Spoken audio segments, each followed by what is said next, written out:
simple. ಕುಳಿತುಕೊಳ್ಳುವೆ only. ಕುತ್ಕೊಳ್ಳಿ. We say, it is a local language, the spoken language. ಕುಳಿತುಕೊಳ್ಳಿ.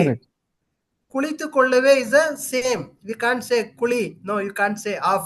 ಕುಳಿತುಕೊಳ್ಳುವೆ is a full simple sentence, simple verb, action verb means ಕುಳಿತುಕೊಳ್ಳಿ. ಕುಳಿತುಕೋ or ಕುಳಿತುಕೋ. ಕುತ್ಕೋ.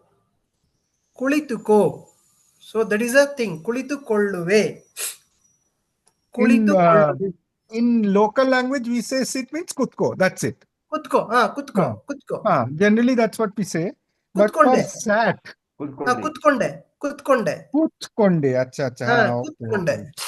Or kutkoldri you say, no? Kutkoldri. Kutkoldri is an offering, sir. Kutkoldri. Yeah. Kutkonde. Kutkondiddini. Present perfect tense.